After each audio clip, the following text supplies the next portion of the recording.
Welcome to the Celeb's Diaries, where every celebrity story comes live. Today, in this video, we bring to you what really caused the lyrical war between Tommy Lee Sparta and Masicka, why the two top dancehall musicians are dissing each other lately, and how this is linked to Vybz Kartel. Jamaica's dancehall arena has erupted again, and this time, the battlefield is hotter than ever. Two giants, Masicka, the Genasyde boss known for razor-sharp metaphors, and Tommy Lee Sparta, the dark energy Sparta general with one of the most loyal fan bases in dancehall, are now locked in a lyrical war shaking the culture. But the big question is, what really caused this clash? Why did Tommy Lee suddenly fire shots? Why did Masicka respond with such surgical precision? And is Vybz Kartel at the center of all of this? Today, we take you deep inside the feud, from Sumfest tensions to hidden alliances, old wounds, and new disrespect. This is the untold truth behind the latest war season in dancehall history.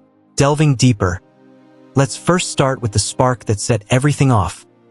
The entire entertainment world went into frenzy the moment Tommy Lee released his track, Control. In just a few hours, YouTube comments exploded, fans started choosing sides, and suddenly war season had begun. In Control, Tommy Lee delivered one of the most direct warnings we've heard in years. Don't size up with Gaza Don. That line alone was enough to set the internet on fire. Why?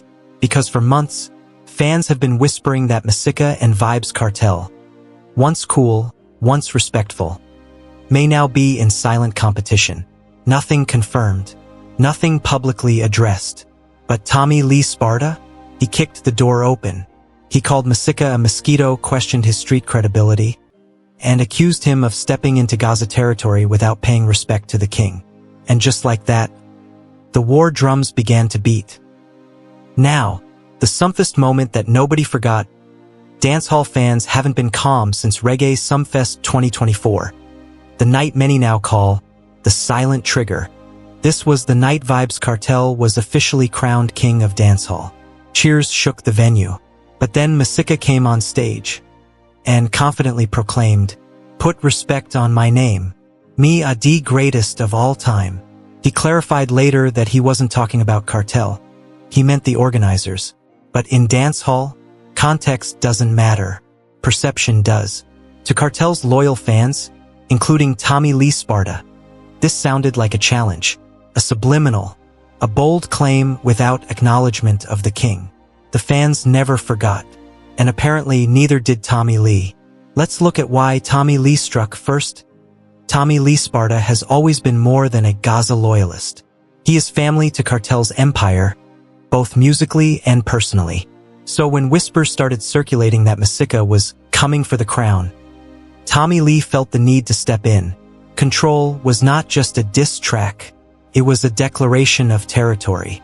He reminded Masicka of his roots, mocked his rise, and accused him of riding hype without proving himself in the streets. And Gaza fans? They loved it.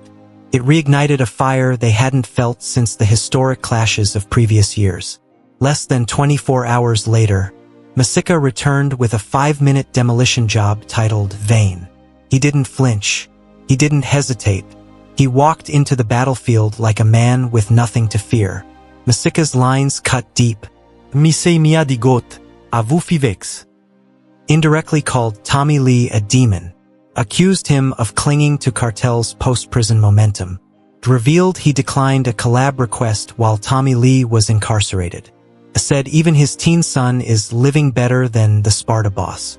This wasn't just lyrical smoke. This was a 5-minute operation. Masicka made one message clear. He stands alone. He built his career alone, and he bows to an 0-1. But just when fans thought the battle would cool down, Tommy Lee Sparta struck again. Within hours, Sparta dropped a new missile titled Destroyer. This wasn't a response. It was a counteroffensive.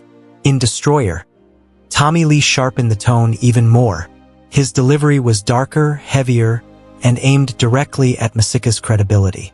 He mocked Masicka's claims of being the GOAT, reinforced his loyalty to Gaza, and painted Masicka as a lightweight trying to step into a war beyond his level.